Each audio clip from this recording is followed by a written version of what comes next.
आश्रम में प्रवेश करे। नारद जी कहते राजा दक्ष ने ऐसा कहा। अच्छा महाराज एक बात बताइए, यदि आपके पास सोने के आभूषण हैं फिर आपको पीतल की वस्तु अच्छी नहीं लगेगी, सोना अच्छा लगेगा। तो ऐसे ही गृहस्थ आश्रम में प्रवेश करना पीतल के समान है और वन में तपस्या करना सोने के समान। कहते कि राजा दक्ष ने ऐसा कहा। अच्छा ठीक है, मैं आपसे एक प्रश्न पूछता हूं, यदि आप मुझे उस प्रश्न का उत्तर दे देंगे तो जो मन में आए वो करना, लेकिन यदि आपने उत्तर नहीं दिया तो फिर हमेशा सिर्फ वन में रह करके तपस्या करना। कहते हैं ठीक है, पूछिए क्या प्रश्न है। नारद जी कहते हैं मेरा प्रश्न ये है, आप मुझे ये बताइए कि पृथ्वी कहां से शुरू है और कहां पर उसका अंत है। अब महाराज वो 10,000 पुत्र सोचते रह गए, उत्तर कोई नहीं दे पाया। तो नारद जी अंत में कहते हैं ठीक है, फिर आप बस तपस्या कीजिए। कहते हैं इसका उत्तर तो बताइए। नारद जी कहते हैं कि देखो पृथ्वी गोल है, अब जहां देखोगे वहीं उसकी शुरुआत दिखेगी, जहां देखोगे वहीं उसका अंत दिखेगा। अब महाराज वो 10,000 पुत्र को सिर्फ वन में तपस्या करने भेज दिया। बात पता चली राजा दक्ष को, थोड़ा क्रोध आया, पर वरदान है जितनी चाहूं उतनी संतान उत्पन्न कर सकता हूं। तो कुछ समय बाद अब 1,000 पुत्रों की फिर से रचना करी। उनसे भी यही कहा कि आप पहले वन में जाकर तपस्या करो, फिर गृहस्थ आश्रम में प्रवेश करना। अब महाराज वो 1,000 पुत्र भी गए, वही घटनाक्रम फिर से हुआ। नारद जी का आना हुआ, यही प्रश्न पूछा और वो 1,000 पुत्र भी उत्तर नहीं दे पाए। तो उन पुत्रों को भी वन में तपस्या करने हमेशा के लिए भेज दिया। अब जब इस बार राजा दक्ष को पता चला तो क्रोध ज्यादा आ गया। नारद जी को बुलाते हैं, कहते हैं कोई एक बार करे तो समझ में आता है कि गलती है, आप वही बात बार बार दोहरा रहे हो तो ये ठीक नहीं है। मैंने करीब 11,000 पुत्रों की रचना करी और आपने उन्हें वन में भेज दिया। मैं आपको श्राप देता हूं कि आपका पूरा जन्म भटकते भटकते बीतेगा। आप 3 घड़ी से ज्यादा कहीं रुक नहीं पाओगे। नारद जी कहते ठीक है, आपने श्राप तो दे दिया, पर यह जानना चाहा मैंने ये सब क्यों किया। कहते क्यों? नारद जी कहते कि देखिए अभी सृष्टि का निर्माण कार्य चल रहा है, हुआ नहीं है। आपने 11,000 पुत्रों की रचना कर दी, उनसे कह दिया वन में तपस्या करो, फिर गृहस्थ आश्रम में प्रवेश करना। सोचा ही इतनी कन्याएं कहां से लाओगे, उनका विवाह कैसे करवाओगे। महाराज अब राजा दक्ष की समझ में आता है कि गलती तो हमारी थी, क्षमा मांगते हैं। इसके बाद राजा दक्ष करीब 60,000 पुत्रियों की रचना करते हैं। तो इस समय जब पृथ्वी का निर्माण कार्य चल रहा था तो इस तरह से राजा दक्ष अपना योगदान प्रदान करते हैं। अब महाराज बारी आती है आज के मुख्य आकर्षण प्रहलाद चरित्र की, नरसिंह अवतार की कथा की। तो दिति के 2 पुत्र थे, हिरणाक्ष और हिरण्यकश्यप। तो भगवान बड़ा अवतार धारण करके हिरणाक्ष का वध कर देते हैं। अब जब से हिरणाक्ष का वध हुआ है तब से हिरण्यकश्यप का क्रोध बहुत बढ़ गया है। हिरण्यकश्यप कहते हैं जब तक मैं वो श्री हरि विष्णु के रक्त को ना पी लूं तब तक मुझे शांति नहीं मिलेगी। अपने राज्य में ऐलान करवा दिया है कि आज से कोई भी मेरे राज्य में वो नारायण का नाम नहीं लेगा। यदि कोई व्यक्ति नारायण का नाम लेता है तो उस व्यक्ति को सीधे मृत्यु दंड दिया जाएगा। इसके पश्चात हिरण्यकश्यप ब्रह्मा जी को प्रसन्न करने के लिए कठोर तपस्या करते हैं। ब्रह्मा जी प्रसन्न हुए कि मांगो क्या मांगना है। हिरण्यकश्यप कहते हैं आप मुझे वरदान दे दो कि ना अस्त्र से मरूं ना शस्त्र से मरूं, ना नर से मरूं ना नारायण से मरूं, ना दिन में मरूं ना रात में मरूं, ना भीतर मरूं ना बाहर मरूं, और ना ही पूरे 12 महीनों में मरूं। एक तरह से वरदान क्या मांग लिया? अमर होने का। ब्रह्मा जी ने भी कह दिया तथास्तु। इसके पश्चात हिरण्यकश्यप के यहाँ पर 4 संतानें जन्म लेती हैं, जिनमें से सबसे छोटी संतान का नाम है प्रहलाद। अब महाराज प्रहलाद जी बाकी बच्चों की तरह नहीं थे। बच्चे बचपन में क्या खेल कूद कर समय बिताते हैं, प्रहलाद जी घर में ही रहते थे, बस नारायण नारायण नारायण के नाम का स्मरण करते हैं। तो हिरण्यकश्यप ने पहले प्रेम से समझाया, देखो बेटा नारायण हमारे दुश्मन हैं, शत्रु हैं, उनका नाम नहीं लेना। प्रहलाद जी कौन सा मानने वाले थे, क्रोध में आकर समझाया तब वो नहीं माने। हाथियों से कुचलवाने का प्रयास किया तब भी कुछ नहीं बिगड़ा, जहरीला विष दे दिया तब भी कुछ नहीं हुआ। हिरण्यकश्यप सोचते हैं अब क्या करें। महाराज प्रहलाद जी को गुरुकुल भेजने का निर्णय लिया जाता है कि गुरुकुल जाएंगे, शिक्षा ग्रहण करेंगे, हो सकता है नारायण का नाम लेना भूल जाएं। तो गुरु शुक्राचार्य जी के आश्रम में भेजा। अब 2-4 दिन ही बीते थे, हिरण्यकश्यप को लगता है 2-4 दिन हो गए, शिकायत नहीं आई, शायद प्रहलाद सुधरने लगे। उतने में गुरुपुत्र का आना हो गया। जैसे गुरुपुत्र आए, कहते मान गए आपके पुत्र को, पहले आपका बालक बिगड़ा और अब उसने पूरी पाठशाला के बच्चों को भी बिगाड़ दिया। पहले केवल वो नारायण नारायण नारायण करता था, अब पूरी पाठशाला के बच्चे नारायण नारायण नारायण करते फिरते हैं। बड़ा क्रोध आया। हिरण्यकश्यप अपने सैनिकों को आदेश देते हैं कि जाओ जाकर के प्रहलाद को लेकर आओ।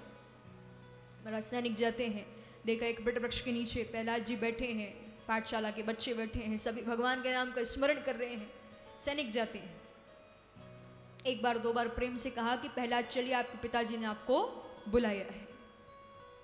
प्रहलाद जी कौन सी सुनने वाले थे, तो क्रोध में आकर के अब हाथ पकड़ लिया। जैसे हाथ पकड़ा तो उनकी भक्ति भी भगवान के चरणों में लग गई। अब वो भी वहां बैठ गए, वो भी नारायण नारायण कर रहे। फिर गुरुपुत्रों ने देखा, हिरण्यकश्यप के पास गए, तो कुछ तो बात है आपके बेटे में, पहले वो बिगड़ा, फिर उसने पाठशाला के बच्चों को बिगाड़ दिया और अब आपके सैनिक भी बिगड़ गए। देखकर आओ वो भी नारायण नारायण कर रहे। क्रोध और बढ़ गया। सेनापति से कहा जाओ प्रहलाद को लेकर आओ, और यदि प्रहलाद को नहीं लाए तो तुम्हें मृत्युदंड मिलेगा। महाराज सेनापति घबराते घबराते गए। अब सेनापति ने भी जाकर 1 बार 2 बार प्रेम से कहा, फिर क्रोध आ गया तो हाथ पकड़ लिया। उन्होंने भी जब हाथ पकड़ा तो भक्ति भगवान के चरणों में लग गई। अब मन में बात आ रही है, हो क्या रहा है, जो कोई भी प्रहलाद जी के स्पर्श में आ रहा है उनकी भक्ति भगवान के चरणों में क्यों लग रही है। तो देखिए महाराज, बिजली जब पंखे में जाती है पंखा चलने लगता है, बल्ब में जाती है बल्ब प्रकाश फैलाने लगता है, टीवी में जाती है टीवी चलने लगती है। तो एक ही बिजली के स्पर्श से इतने सारे यंत्र चल रहे हैं। तो इसी तरह से भगवान के एक भक्त की भक्ति के कारण जो कोई भी उनके स्पर्श में आ रहा है, उनकी भक्ति भी भगवान के चरणों में लगती जा रही है। इस बार देखा गुरुजी ने, गुरुजी कहते रुको अब तो हम ही जाएंगे। गुरुजी स्वयं पहुंचे, हिरण्यकश्यप से कहते मान गए आपके बेटे को, आपके पुत्र को, पहले आपका पुत्र बिगड़ा, फिर पाठशाला के बच्चों को बिगाड़ा, फिर आपके सेनापति को बिगाड़ा, और अब आपके सैनिक जो हैं, सेनापति हैं, वो सब बिगड़ चुके हैं। सब मिलकर बस नारायण नारायण कर रहे हैं। महाराज हिरण्यकश्यप कहते हैं अब तो मैं ही जाऊंगा और प्रहलाद को लेकर आऊंगा। हिरण्यकश्यप जाते हैं, वहां पर सब बैठे हैं। हिरण्यकश्यप ने कुछ नहीं कहा, जाकर के सीधे प्रहलाद जी का हाथ पकड़ा और घसीटते हुए लेकर के चले आए। फिर मन में बात है कि पहले जो कोई भी स्पर्श कर रहा था उसकी भक्ति भगवान के चरणों में लग रही थी, हिरण्यकश्यप की कैसे नहीं लगी। तो महाराज यदि बल्ब फ्यूज है, प्रकाश कैसे देगा, कैसे फैलाएगा। तो ऐसे ही हिरण्यकश्यप की भक्ति का बल्ब भी फ्यूज था, कैसे भगवान के चरणों में लगती। तो हिरण्यकश्यप प्रहलाद जी को लेकर आ गए हैं, बड़े क्रोध में बैठे हैं। उतने में ही हिरण्यकश्यप की बहन होलिका का आना होता है। कहती है क्या बात है, आप बड़े क्रोध में लग रहे हो। पूरा घटनाक्रम सुनाया। होलिका कहती हैं चिंता मत कीजिए, मुझे वरदान है, मैं अग्नि में जल नहीं सकती। तो प्रहलाद को अपनी गोद में लेकर बैठ जाती हूँ तो ये तो जलकर राख हो जाएगा, मेरा कुछ नहीं बिगड़ेगा। महाराज ये बात जम गई है। लकड़ियों का ढेर लगाया गया है, अंदर होलिका बैठी हैं, होलिका की गोद में प्रहलाद जी बैठे हैं, और प्रहलाद जी बस सिर्फ नारायण नारायण नारायण के नाम का स्मरण कर रहे हैं। अग्नि प्रज्वलित करते हैं, जैसे ही अग्नि शांत हुई तो देखने को मिला कि होलिका तो जलकर राख हो गई, लेकिन प्रहलाद जी का कुछ नहीं बिगड़ा। कि जिसके साथ स्वयं भगवान है उसका कोई कुछ नहीं बिगाड़ सकता। जाको राखे साइया मार सके ना कोई, अरे बाल नौबा को कर सके चाहे जगबेरी हुई। जैसे ये दृश्य देखा, हिरण्यकश्यप प्रहलाद जी से कहते हैं बड़े क्रोध में आकर के कि प्रहलाद तो कहता है ना तेरे नारायण हर जगह है, तो सामने जो स्तंभ दिख रहा है, खंबा दिख रहा है, बोल तेरे नारायण से इसमें से प्रकट हो। यदि आज तेरे नारायण नहीं आए इसी क्षण तुझे मार दूं।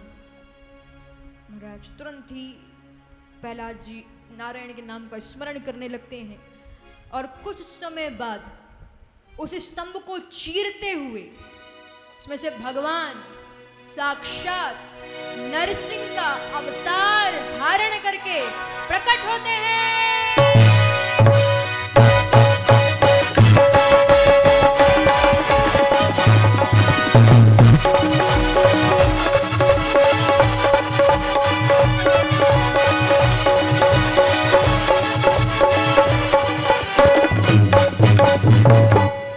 भगवान नरसिंह की। तो महाराज अब नरसिंह अवतार धारण करके आए हैं, हिरण्यकश्यप के साथ युद्ध हो रहा है बहुत भयंकर। अब देखिए हिरण्यकश्यप को कई वरदान थे कि ना अस्त्र से मरू ना शस्त्र से मरू।